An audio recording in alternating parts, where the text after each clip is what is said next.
Good morning and welcome to the Unitarian Church in Fall River, Mass.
Good morning. Happy Sunday. Welcome to this place of love, sharing, connection, acceptance of all DEI people and things. I had to throw that in there. Yeah. I'm so glad to see you all. I hope that you're all doing well, and our people at home who are watching. And now we're going to light our chalice. Please join me in the chalice lighting, please.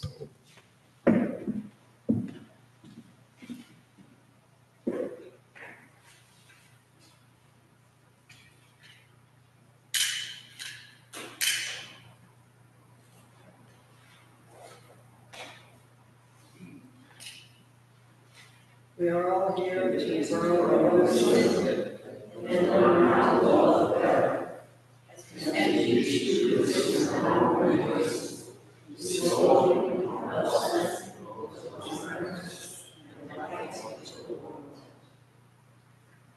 We come together today to worship. We come to hear music. We come to pray. And we come in gratitude.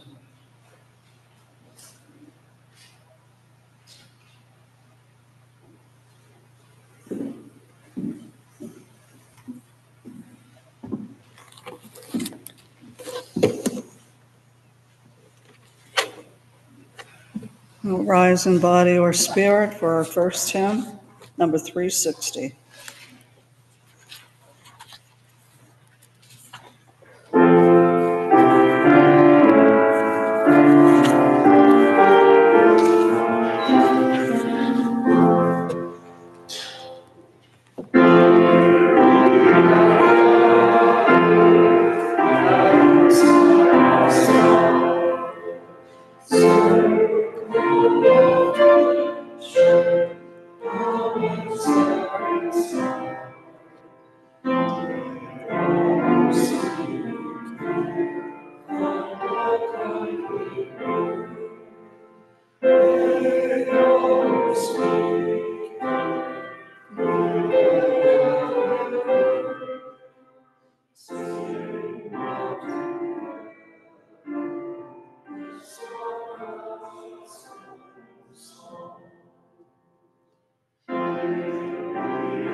Let us join together for our affirmation, number 470.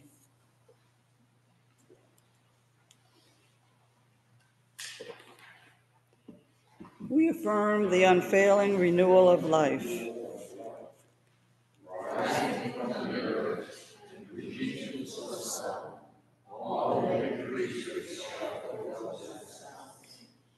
We affirm the steady growth of human companionship.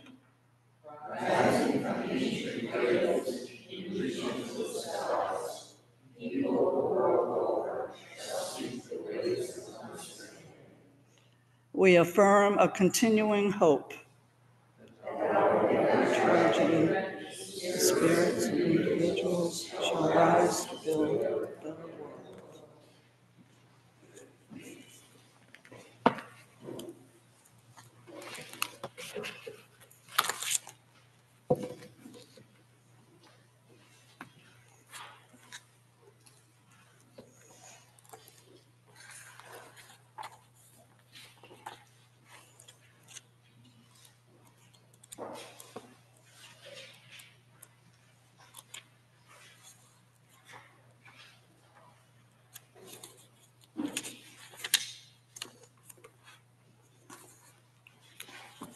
Now let us join together for our antiphonal reading, number 437.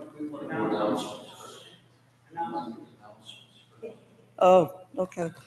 Go ahead. Sorry.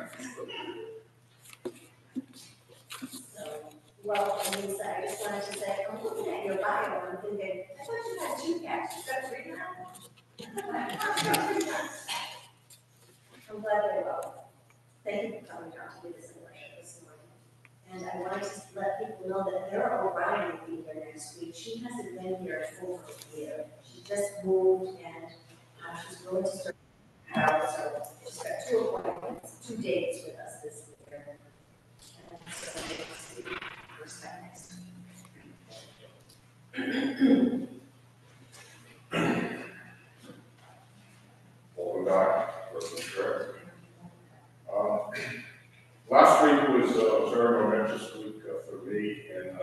this congregation. We had such a wonderful service, and after being away for 2 weeks because the system broke down, it was really important for us to get together.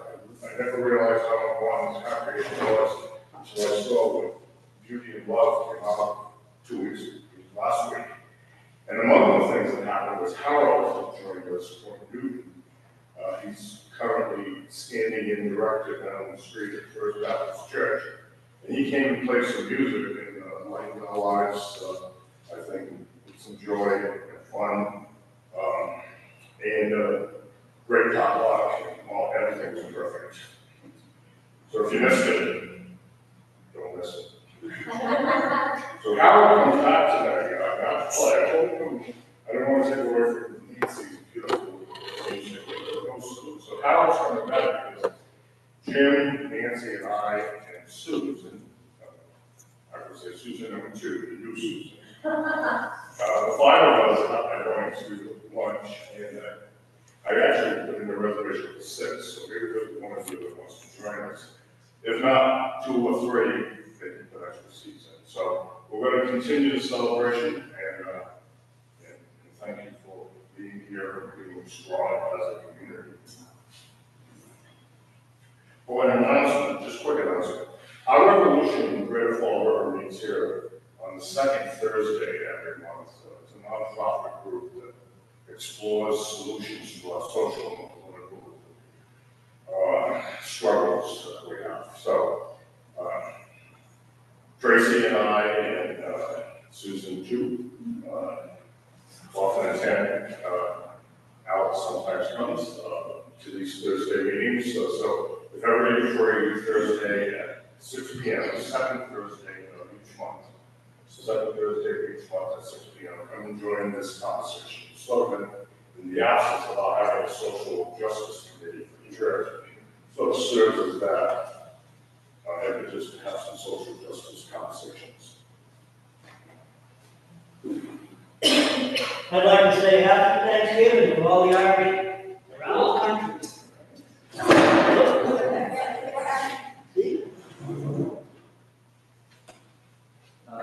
There's a snake plant that's usually in this corner. Eric says that the snake plant was there when he first started attending the church 40 years ago. And it's gotten bigger and bigger and bigger and bigger. Well, this morning it had tipped over. So it's out in that next room there, kind of down to the corner. And any of you who are gardeners, maybe we can get it placed maybe somewhere else. It certainly needs to be watered. I'm hoping some gardeners can help with this plant. So Richard, I'm going to ask how Eric is, so I thought maybe you would tell us you saw this morning. Yeah. He's all here. Mentally, he's still weak. He says that what he used to be able to do today now takes him a week. They're hoping that the 2 smaller arteries connecting to his heart that are still perfectly healthy will take over some of the load that the artery that basically died was doing. And there's some indication that may be happening. He's gradually becoming very slow.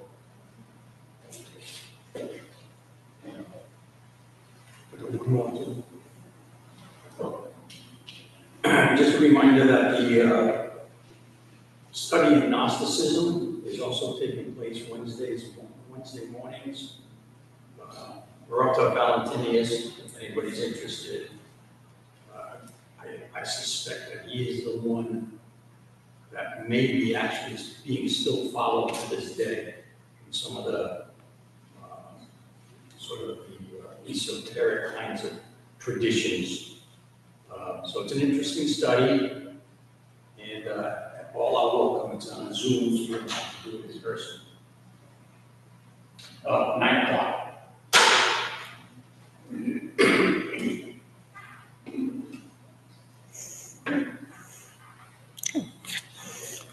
Now for our antiphonal reading, number 437.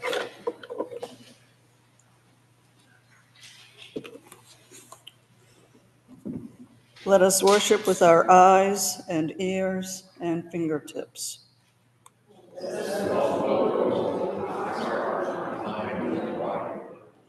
We feed our eyes upon the mystery and revelation in the faces of our brothers and sisters.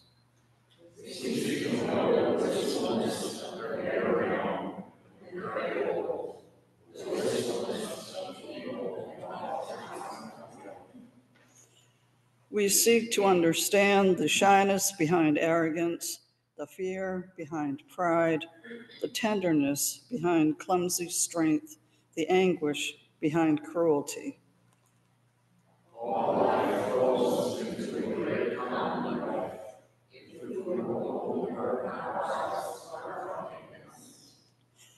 Let us worship, not in bowing down, and not with closed eyes and stopped ears.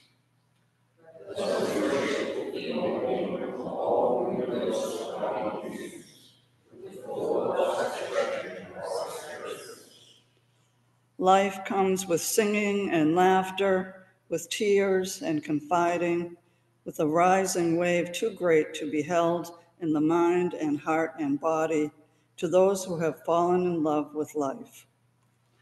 Let us worship and let us learn to love.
And now please rise in body or spirit.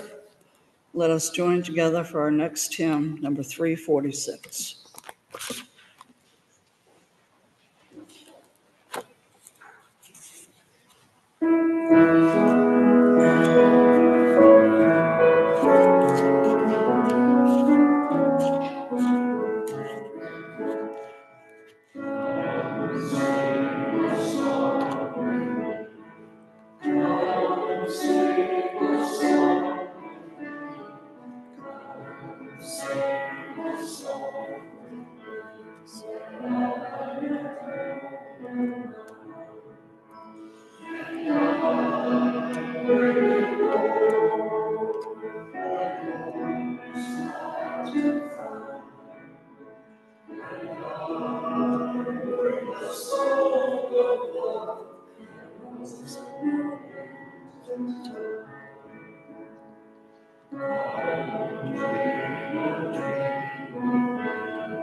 A prayer by Anne Lamott. Dear God, I know that you are doing your job as best as you can, guiding all of us toward the fullness of life relative to the situation at hand. And I thank you for being with us no matter what happens. We need your companionship desperately. But is it all right if you and I both say no thanks to the terror and the violence, the tragedy and the cruelty, and if the two of us work together to reduce suffering in the world? Is it all right if I say not everything comes from you? And is it all right if I admit that sometimes some really good stuff comes from other people and the natural world? Can I thank them too? Is it all right if I acknowledge that you are plenty mighty, but not almighty? Would that be too weird? Traditionally, there are 4 different types of prayers. The prayer of praise, the prayer of contrition, where one asks God for forgiveness, the prayer of supplication, which is a humble petition to God, and the prayer of thanksgiving. As Unitarian Universalists, we may not pray or believe in prayer because it is, by definition, some sort of exchange with God. A writer and UU humanist, Patricia Motley, writes with humor examples of these prayers in Unitarian Universalism. So what would the prayer of a humanist sound like, she asked. To whom would it be addressed? What might a humanist's prayer of praise sound like? What a wonderful dinner. Here's to the cook. How about a prayer of contrition? I'm sorry I lost my temper. You didn't deserve that. And I'll try not to do it again. Please forgive me. A prayer of supplication. I heard you weren't feeling well. Will you let me bring dinner over? A prayer of thanksgiving.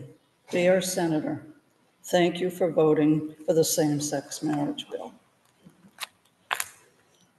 Kate Braystrip, UU minister for the Maine State Troopers, wrote a book about prayer called Beginner's Grace because she found that many people struggle with prayer. They are unsure how to or why they might do it. They wonder when and or where. And I know firsthand that the idea of praying causes some to react strongly at the idea that someone else is in control of our lives. They reject the idea that it could possibly change anything.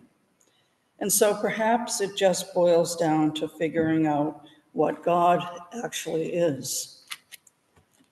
UU Reverend Gretchen Haley believes that God is a word. That's simple. a word for the ways everything and everyone across all time and space is connected. That is just one of 5 or 6 definitions from UU's that I shared with you last year, if you remember, in my sermon titled God or. Many in the UU world believe God is love, love in human context and connection, warm affection that leads to kindness, caring for, a feeling of peace towards another or others. One can love nature and animals so completely that it makes our hearts brim over. It can spill out from us and shine on everything else. It is, wait for it, something bigger than us, across all time and space. And so isn't this often a definition of God? And so it is our love that causes us to pray. As a child, I recited, "Now I lay me down to sleep." Perhaps many of you did too. And I prayed for my mother and my brothers because I love them. And that time I was petitioning a God I was taught to pray to. And now in prayer, I pray to the universe full of love. I pray that my family and friends will find the love that brings solace. A Native American prayer I found leaves God out of it completely. Earth, who gives to us this food. Sun, who makes it ripe and good. Dear earth, dear sun, by you we live, to you our loving thanks we give. So for those who take exception to the word, just as God can be called love, praying doesn't have to be called prayer. Words can be spoken with hope. It can be the conversation we have with our spouse about our worries for our children. It can be the act of throwing a coin into the fountain with a wish for world peace. It can be a quiet walk in the woods or on the ocean, morning and evening meditation, group singing or dancing, prayers, simple thoughts of love can take place at a wedding, at the funeral of a loved one, or beside a bed of illness. It is the holding hand of a dying person as words form in your mind. May he have strength and comfort on his next journey. Now, during the week when you are away from your fellow congregants and you hear one of them is having a particular difficult time, while busily working at your job or at home, you think of them often. So you wish for them peace. That in itself can be a prayer. You find yourself ever so grateful when viewing a beautiful sunrise that you may say thank you. Doesn't matter to whom you are thanking or if you're even being heard. It is enough that you are grateful for that moment in your life. And when someone asks, but does it change things? Does it change things? I believe the answer is yes. I believe it changes us. For many of those people I served in hospice, the old traditional prayers brought comfort and relief. Oftentimes I saw the worry and pain disappear from their faces. As the worry and pain disappeared, their hearts opened to the comfort that comes. It prepares them for grace. And in my praying for them, a deeper connection between us was created. James Ishmael Ford, a Zen practitioner, said the same thing with these words. We can know ourselves and our place in the play of the cosmos through sustained attention to what is going on. I've found the beauty and mystery and grace of our existence are revealed in prayerful attention. Through attention, we can come to know the connections. Many of my patients and their families who no longer went to church believe God is everywhere. They find it in the love of their people and their communities. and within themselves. When they pray, they invoke that love that is there, and it fills them. It carries them through the difficult time they are navigating. And for those who wonder where and when, prayer can happen anytime, anywhere.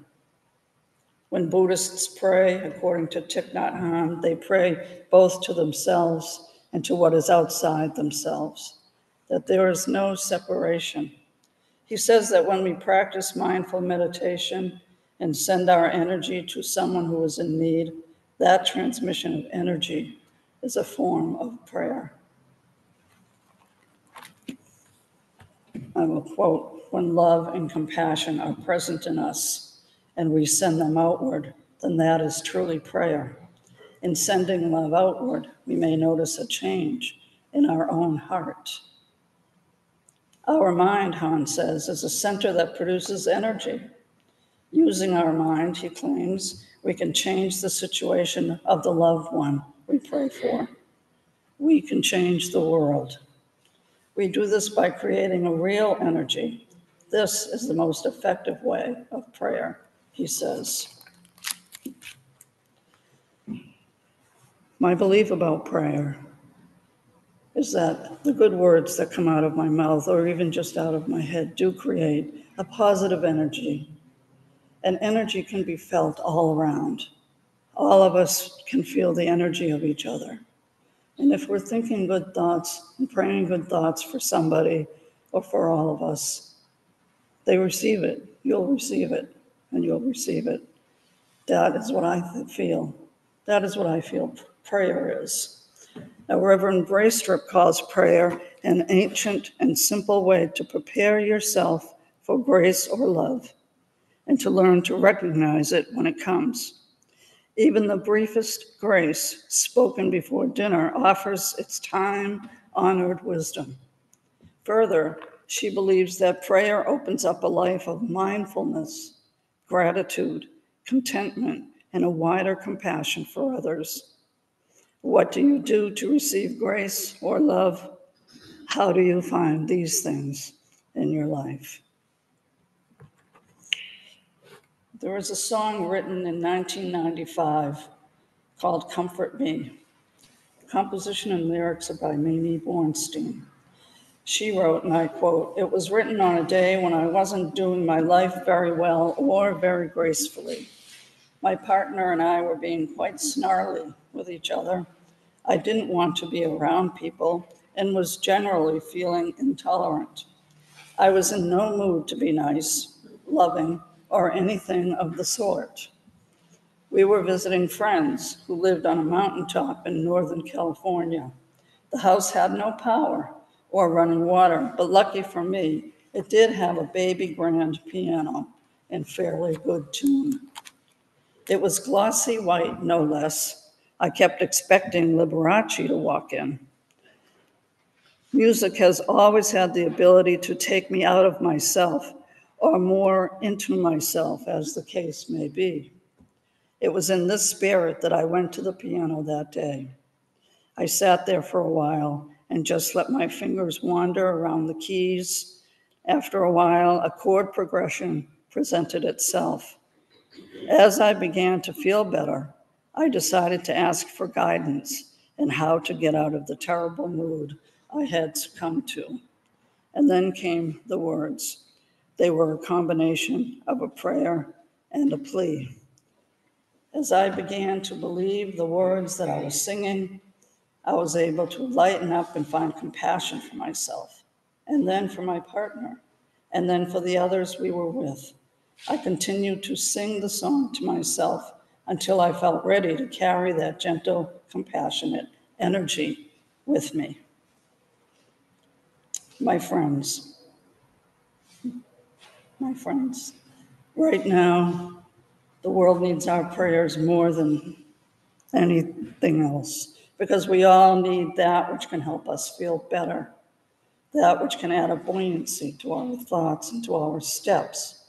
If we are going to navigate well what is happening, then let us remember prayer can happen anywhere and anytime. And this is what prayer can do. As we sing the song, feel it deeply and see if it too can be a prayer.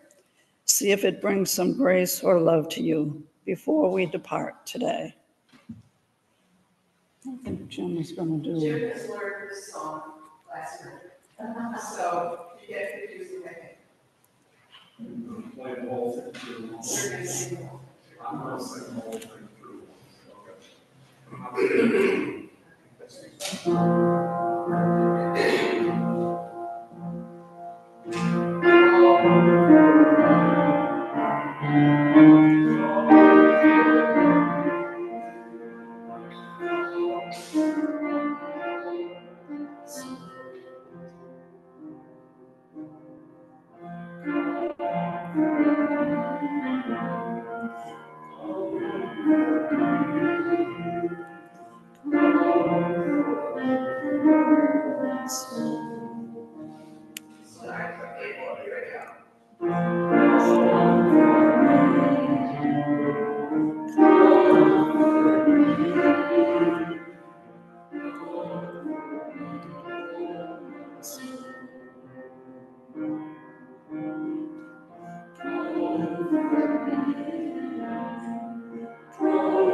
Amen.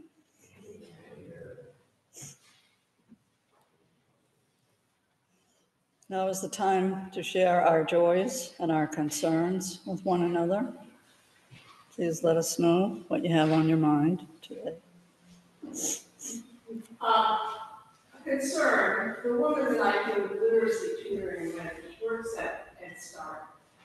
And she finds herself in the middle of a little political battle going on between her head teacher and the entire rest of the school.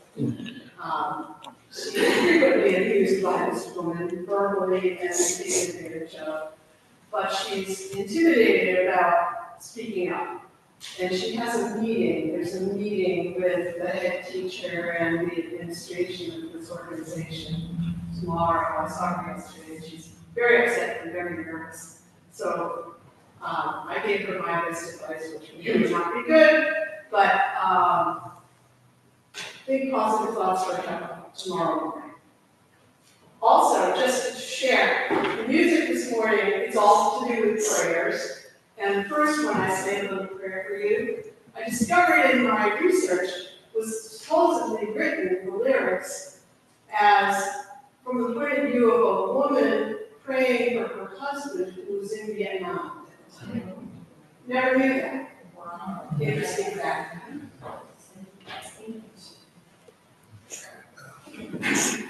I'm going to take front and center for, so you don't twist your head while I give you a little bit of something. You know that I'm shy and I like to study. I feel the need to speak to, I don't know if the folks at home, because I want them to be able to, because really do I get so tied up, and Lisa, thank you so much for continuing the joy of what I said happened last week, and I bring it to another level of beauty. And so come back often, we miss you, you're not here, we need you. Thank you. So I want to throw out ethnicity for a minute, because we have St. Patrick's Day around the corner. And, you know, all of us appreciate our own local ethnicity. I think it's such a wonderful thing to know about your ethnicity. And Howard wants to be immersed in Portuguese. So that's why he's coming today, so we can take him out to lunch at a great fine Portuguese restaurant, which there were only a couple or like a couple dozen. So at any rate, I thought about ethnicity and thought, wow, what it is that we spend a lot of time on gender and sexualization, all kinds of other stuff that make us who we are. Don't spend a lot of time on our ethnicity. We don't spend a lot of time. We don't put it at the level, I think, of some of those others. So I want us to celebrate, go to St. Patrick's Day fun weeks at Lucky Road or St. James Pub or a bunch of other places around town that celebrate this town celebrates St. Patrick's and it celebrates its ethnicities. So this is the word that I want to say. I want to thank Tracy and Susan, the two of you have taken on from the Our Revolution Group for us to recognize. And I'm going to give you the word shared, S-H-A-R-E-D, as a, what is that called when the word means something when you take each letter and the letter S? What is it called? Acronym. Thank you, acronym. Yeah. Well, excuse me, Ms. Carroll, I'm going to teach you by not remembering that. But shared, for us to assume responsibility for the shared responsibility that we have, that now we're going to focus on ethnicity, but we want to keep track of sexism and for trans issues that are facing men and women, trans. There's a discrimination that you have to hit every once in a while, no matter what you are. And the H for heterosexism and homophobia, transphobia, because trans sort of comes as transsexual, but it also covers the gay issue. So we try, but the A for ageism in children and elders who are struggling. And that's where Sue and Tracy, as part of our revolution, have taken on with some others that have been named Coleman, who's an environmentalist organizer. That we've got to make sure our ageism that our social security office 2 blocks from here, our neighbor, is not closed. That we national flew out 5,000 people to say, don't close our social security office. I think we need to be prepared to think about how do we develop the sense that this office cannot be closed. The elders of our community, the children, the disabled, we need a street accessible, handicapped, accessible space to go. We don't want to go on the internet and try to solve our problems. This is a staple of our community. And children, the most vulnerable are the ages of S-H-A, are racism and religious-based prejudice. And aren't we wonderful that we're soon, on November 1st, we'll be celebrating at the temple, our Jewish brethren, and we'll be celebrating their services here, which is expanding this building into the kind of space that I think is going to be so wonderful. And if we can bring in the gay community more fully, and we've got our revolution here, so we've got something going on here that's beyond our imagination and keeping sense that the ageism, S-H-A-R, racism, religious-based prejudice, E for ethnic and educational levels, and ethnicity. E for how ethnically, our Arabs, brothers and sisters, Palestine is why, I don't know how old Palestine, boy, it pains me to see the population obliterated, or Sudan, where, other races and ethnicities are just being compromised. So anyway, we're going to deal with that. And then of course the D, disabilities, mental and physical health. So I'm asking, I guess, let's take everything that Grace has given us, let's take everything that we gained from our Week Ago service with Ken Reeves and everything that happened here. And I think we've got an April offensive that we're going to prepare for. And the March is just let's have some fun and enjoy the scenery. But when the flowers stop blooming, we need to be blooming too. Right? Thank you. I'm not looking for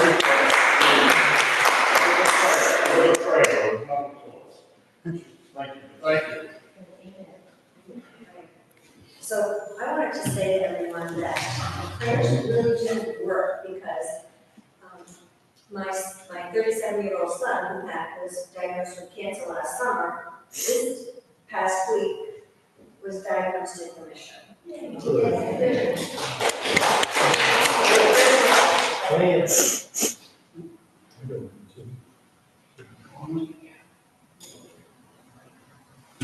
So I guess a concern of mine, I've been involved for the last couple of months with a project called the Unity Party. And the focus of this effort Al, is, we can't really hear is it working? Yeah. Al, can you stand up and show yourself? I know it's a struggle, but I think we'll So this Unity Party, actually, I probably shouldn't even use this. No, the microphone is those that are at home. Yeah? Well, no, you know what happens at home? I'm the only one that ever watches this thing at home. You can't hear anything. Anybody from the audience, you can't hear. No one from the audience can be heard at home. Trust me. Somebody should take a Zoom and watch it. You cannot hear anyone from the audience at home. Period. So I always miss your announcements. Anyway, the concern is about the unity. The concern of this Unity Party is the fact that we have bifurcated our political system to a point where it's war all the time. There's no cooperation. There's no middle ground. There's no way to solve problems. If every time you have a problem, you have one side saying the opposite of what the other side is saying. We exist in a capitalistic system, whether you like it or not. That is the reality. The problem becomes $36 trillion in debt. We need to solve some major problems economically in our society. Now, I may not like the fact that we live in capitalism, but there's no bridge, there's nothing to go across to another form of socialistic economy where it's communal. Right now, it's capitalism. I agree that we need a lot of the services that we have, and right now the effort is to close these services. The reason that this one side gives to close these services is that not only are they inefficient, they're fraudulent and abusive. So we actually walked for housing issues 20, 30 years ago. We were marching. We need help with housing. We need affordable housing. We need supportive housing. We've spent millions and millions and millions of dollars just in this city for housing. We are now at 300 people a night sleeping outside on the streets. The millions and millions of dollars, right, have not gone to the housing problem. It's gone to make people rich. And that's gonna stop. I mean, I don't care what side of the political spectrum you're on. right? That's gonna stop. And unfortunately, our entire system is designed that way. That is the way of life now. Education, yes, we'll throw billions on education, and the kids don't get taught, right? We're like 38th in the world in terms of educational hierarchy, right? I mean, you could go medical care, the most expensive in the world, right? The least productive in the world. Our pharmaceutical companies, on and on and on and on and on, right? Try calling a cable company because you have a problem, right? And try to get it fixed. Forget it, right? That's the system that we're in right now. And the status quo, right, is insufficient to continue. And what we have is two political parties that are constantly saying, oh, this is going to go and this is going to stay. And there's no cooperation. So part of my real concern is, you know, if we don't, as a society, want a complete breakdown in another civil war, right, we really need to start to try to learn how to cooperate with each other politically and to see the other side's point of view. And that's my concern. Thank you. And if anybody's interested in that unity party, let me know. We meet on Thursday nights, every other night.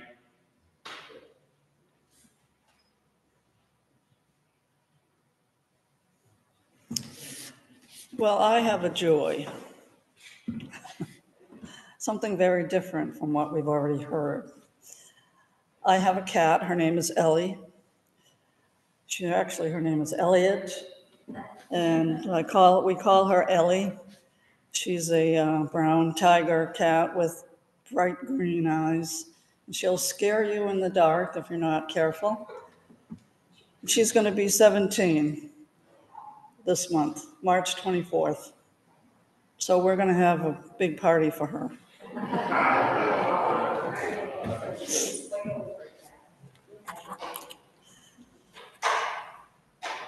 Let there be peace in the sky and in the atmosphere, peace in the plant world and in the forest.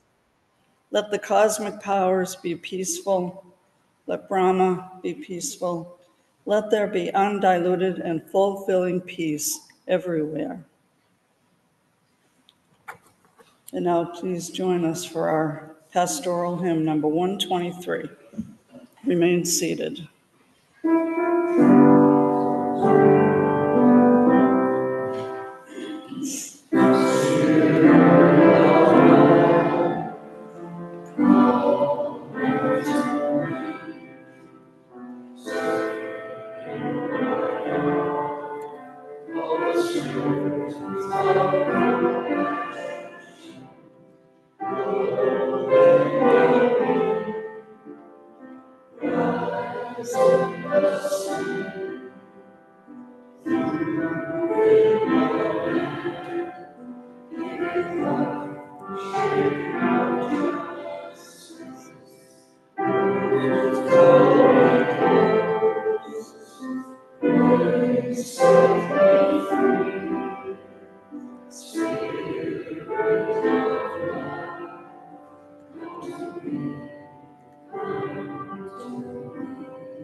Join in a moment of silence.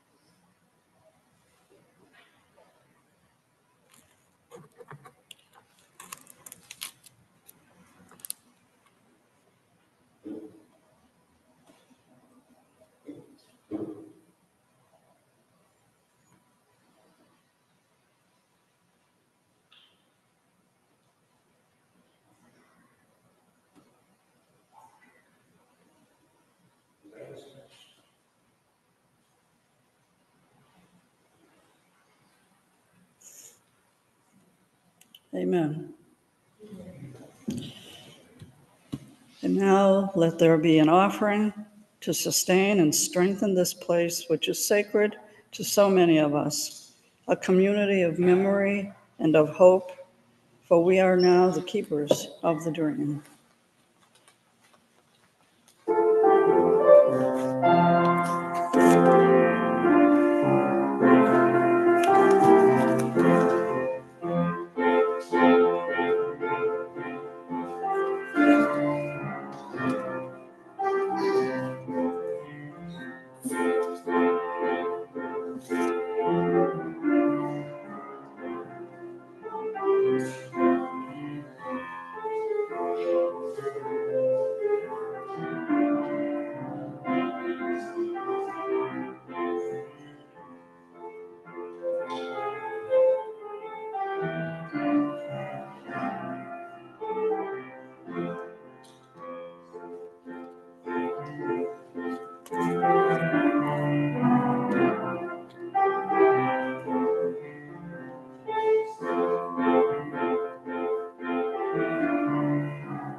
Join me in our chalice extinguishing words. 3:11. 3:11.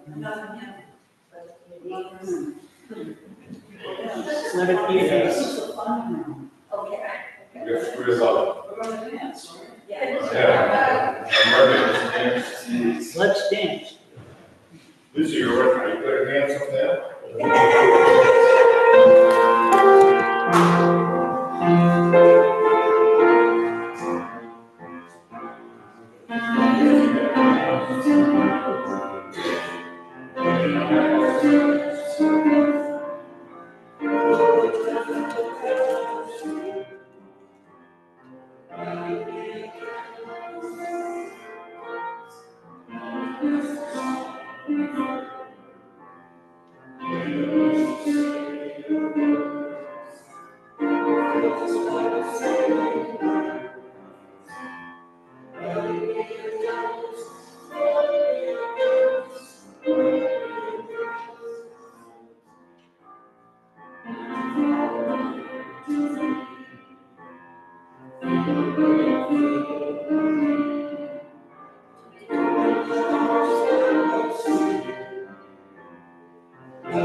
As we extinguish this chalice, Let us let us remember remember the what we found the on Lord's each day day. and use And them then you by step God right and into the the ourselves. Benediction. May the love that overcomes all differences, which heals all wounds, which puts to flight all fears, which reconciles all who are separated, be in us and among us now